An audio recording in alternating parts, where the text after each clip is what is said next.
The awakening. The cold silence of space was shattered by the sudden emergence of crystalline warships, their geometric shapes cutting through the darkness like precision-engineered blades of destruction. Commander Zura Kinross watched the tactical displays with unwavering concentration, her weathered hands gripping the command console of the orbital defense station Sentinel Prime. Incoming transmission from the lead vessel, Lieutenant Thomas Werner announced, his voice tight with tension. The holographic display flickered, revealing a being seemingly composed of interconnected energy patterns, a representative of the Vortex Collective. Humanity, the entity spoke, its voice a symphonic blend of electronic pulses and harmonics. Your resistance is futile. Surrender your planetary resources and submit to collective integration. Zara's laugh was sharp, unexpected. We don't do surrender, she responded, her eyes reflecting a storm of defiance that no technological marvel could comprehend. The Sentinel Prime was humanity's last line of defense, a massive orbital platform constructed from the remnants of fallen cities, recycled technologies, and an unbreakable human spirit. Each section told a story of survival, of adaptation. Jury-rigged quantum communication arrays sat alongside repurposed mining lasers. Makeshift shield generators, cobbled together from salvaged alien tech, hummed with raw, imperfect energy. The Vortex Collective represented technological perfection, each of their ships a mathematical symphony of efficiency. They had conquered dozens of civilizations, assimilating technologies, erasing individual identities. But they had never encountered a species quite like humans. Tactical analysis, Zara commanded, her voice cutting through the mounting tension. Lieutenant Werner's fingers danced across holographic interfaces. Enemy fleet composition, 47 primary vessels, multiple support craft. Their shield harmonics suggest complete quantum synchronization. Recommendation, immediate full-scale retreat. Zara's smile was anything but retreating. Negative. We fight. The first wave of Vortex ships moved with impossible precision, their energy weapons charging in perfect geometric patterns. Standard military doctrine would suggest absolute hopelessness, but Zora Kinross was not interested in standard doctrine. Activate Project Chimera, she ordered. For a moment, nothing happened. Then, seemingly random sections of the Sentinel Prime began to shift, reconfigure. Weapon systems that looked obsolete transformed. Energy conduits rerouted through unconventional pathways. It was chaos. Beautiful, purposeful chaos. The Vortex Collective's initial attack wave struck with calculated perfection. Their energy beams should have obliterated the human defenses in milliseconds. Instead, they found something unexpected: adaptability. The Sentinel Prime's defensive systems didn't just block. They learned. Each incoming energy pulse was analyzed, its frequency studied, its approach mapped. Defensive protocols shifted, morphed, creating response patterns that defied the attacker's predictive algorithms. They're confused, Thomas whispered, watching the tactical displays in awe. Confusion was an emotion the Vortex Collective had eliminated millennia ago. Efficiency was their god, predictability their religion. But humans were fundamentally unpredictable. Zara's next command was deceptively simple. Random. Be completely random. The Sentinel Prime's counterattack looked like madness. Weapon systems fired from impossible angles. Shield harmonics fluctuated with no discernible pattern. It was art. It was chaos. It was pure human innovation. 3 Vortex ships exploded. Then 5. Then 10. The Collective's communication networks began to fracture. For the first time in their recorded history, they encountered a tactical approach that defied mathematical prediction. We are humans, Zara broadcast on all frequencies. We don't just survive. We evolve. As the battle raged, something profound was happening. This wasn't just a military engagement. It was a declaration. Humanity was telling the universe that technological perfection meant nothing against adaptive spirit. The first chapter of resistance had begun, and the universe would never be the same. Technological breakthrough. The Atacama Desert stretched out like a forgotten canvas of desolation, its barren landscape hiding humanity's most critical secret.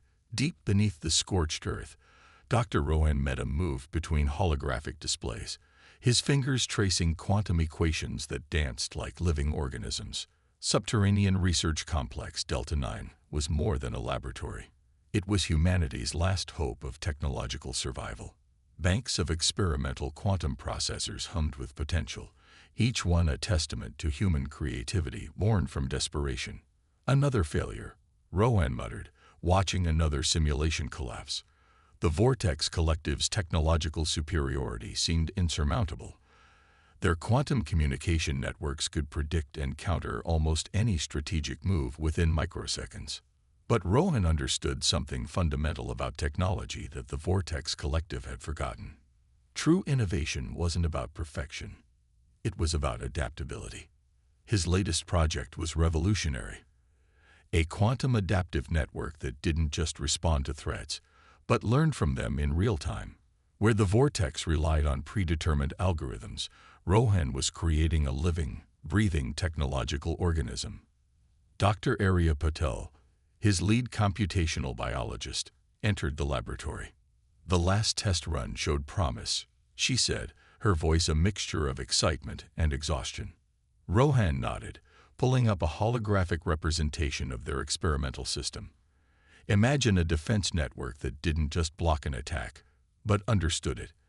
A system that could deconstruct enemy communication protocols, rewrite them, and use them against the attackers. We're not building a weapon, Rohan explained to Arya. We're building an ecosystem of technological resistance. Their breakthrough came from an unlikely source, studying how human immune systems responded to new pathogens. The human body didn't just defend.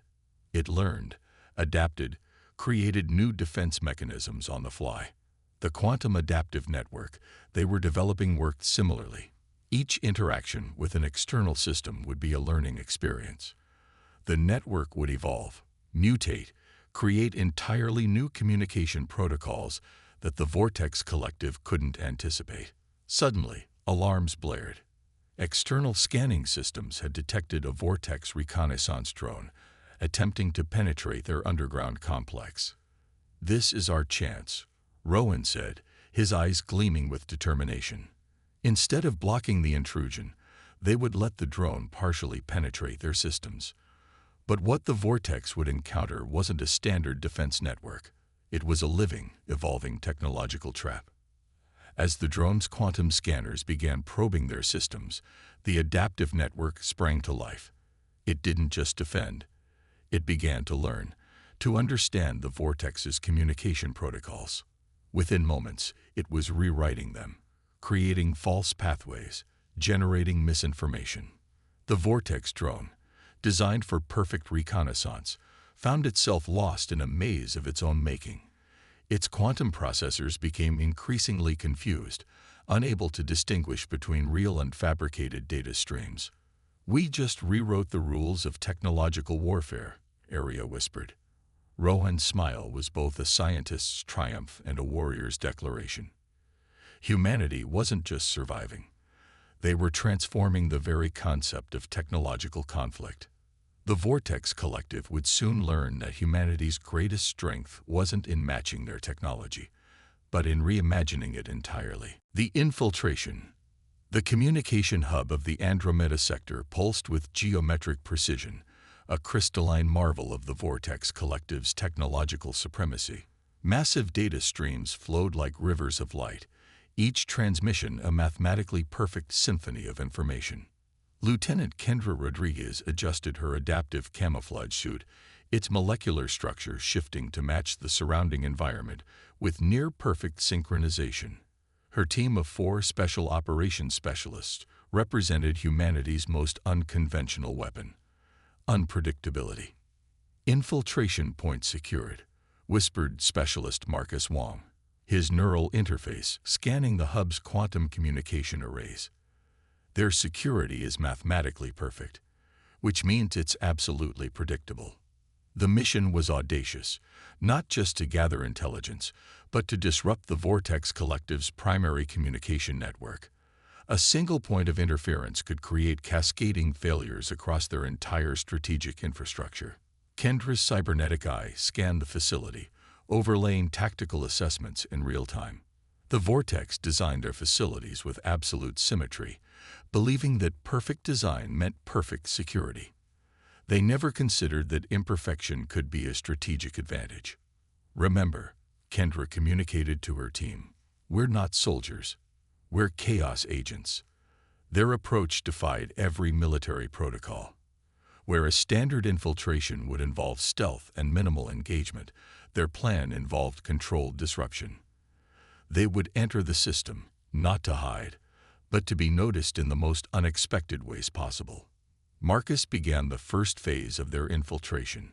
His neural interface started broadcasting seemingly random quantum frequencies. To the Vortex's computational systems, it would look like technological noise, but each transmission was carefully crafted to introduce microscopic inconsistencies into their communication networks. First layer compromised, Marcus reported, a hint of excitement in his voice. The facility's security systems began to react, but not in the way they were programmed. Defensive protocols that were designed to be perfectly synchronized started to show hairline fractures. A security drone here, a communication relay there, subtle disruptions that would grow exponentially. Specialist Elena Rodriguez, no relation to Kendra, moved through the facility's internal systems. Her specialty was technological improvisation. Where others saw impenetrable barriers, she saw opportunities for creative redirection. I'm rewriting their communication protocols in real time, Elena explained, not to block, but to introduce controlled chaos. Their infiltration wasn't about destruction. It was about demonstration. They were showing the Vortex Collective that their much-vaunted technological perfection was an illusion. Alarms began to sound, but they were confused, contradictory. The Vortex's computational systems, designed for absolute precision, couldn't process the level of randomness the human team was introducing. Primary communication hub is destabilizing, Marcus announced.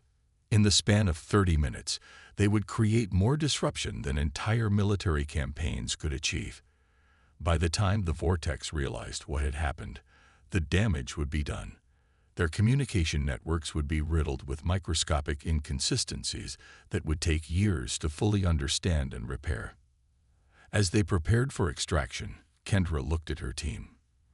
They weren't just soldiers. They were pioneers of a new form of warfare, one that understood that true strength lay not in perfection, but in adaptability. Mission accomplished, she said simply. The Vortex Collective had just learned a painful lesson. When humans enter your systems, they don't just infiltrate. They reimagine the entire concept of infiltration. The Alliance. The neutral station Omega hung in space like a crystalline spider web, its transparent corridors hosting representatives from species that had long been subjugated by the Vortex Collective. Ambassador Marcus Reyes stood at the center of the grand negotiation chamber, his presence a testament to human resilience. Around him gathered beings of extraordinary diversity. The silicon-based crystalline confederation, the gaseous nebulon consortia, the hive-minded quantum symbiotes. Each species bore the scars of vortex oppression. Each had been systematically prevented from reaching their full potential. The Vortex Collective isn't just a technological empire, Marcus began, his holographic presentation showing the intricate web of control the collective had established. They're a systematic suppression mechanism. They don't conquer, they limit. The chamber fell silent. Marcus understood the delicate art of diplomacy was about finding common ground in seemingly irreconcilable differences. Krenak, representative of the quantum symbiotes, was the first to respond. Their translated communication emerged as a complex harmonic resonance. We have watched humanity. You fight differently. Not with perfect strategies, but with unpredictability. Marcus smiled. Imperfection is our greatest strength.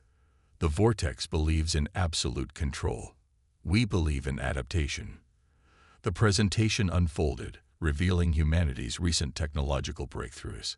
The quantum adaptive networks developed by Dr. Rowan Mehta. The communication hub infiltration led by Lieutenant Kendra Rodriguez. Each case study demonstrated a fundamental truth.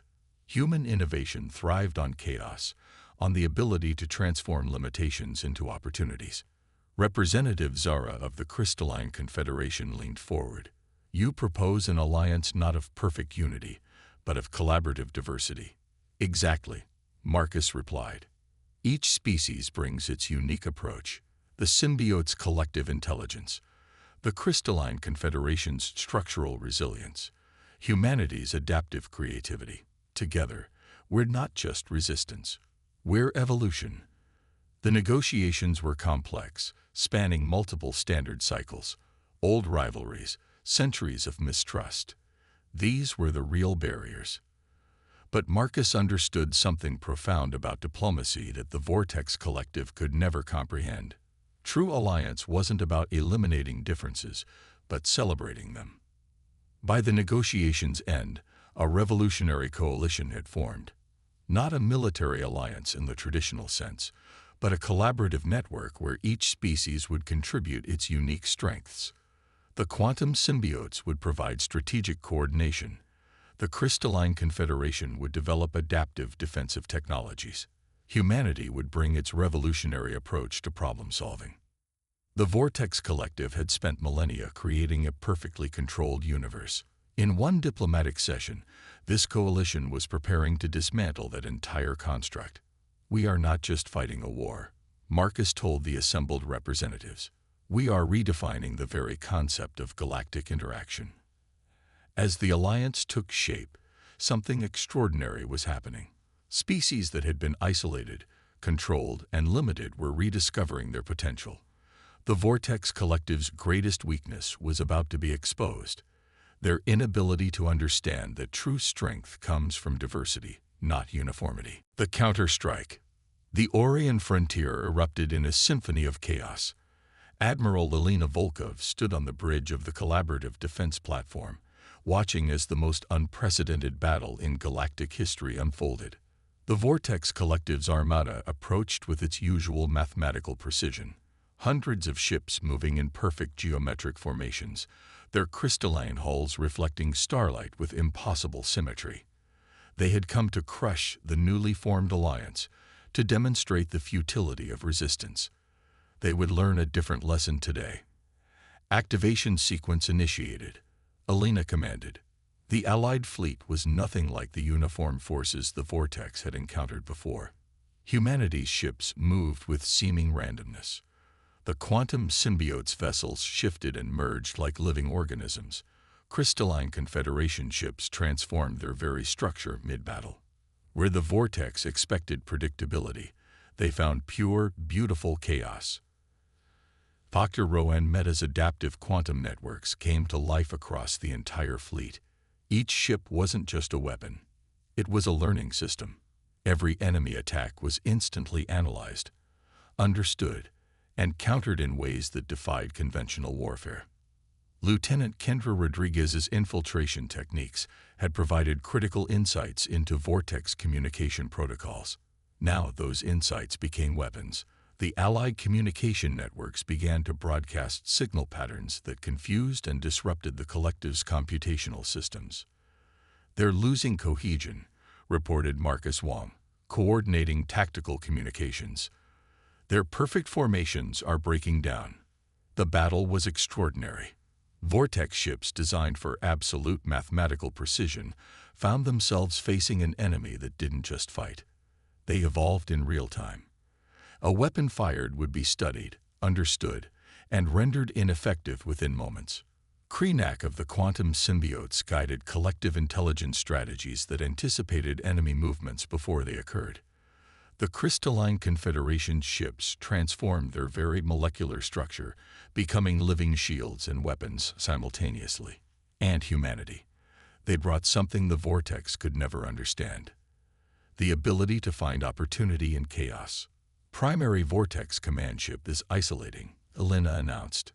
Prepare for final engagement. The culmination of the battle wasn't about destruction. It was about demonstration. They weren't just defeating the Vortex Collective. They were proving a fundamental truth about existence itself. Perfection is an illusion. Adaptation is survival. As the last Vortex ships retreated, something historic happened. The Allied fleet didn't pursue.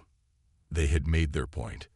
The universe watched in awe as a coalition of diverse species rewrote the rules of galactic interaction. We are not conquerors, Alina broadcast on all frequencies. We are architects of a new understanding. The Orion frontier would forever mark the moment when the galaxy learned that true strength isn't about control. It's about the willingness to change, to grow, to embrace the beautiful uncertainty of existence. Humanity's greatest gift to the universe wasn't technology. It was the audacious belief that limitations are just undiscovered opportunities.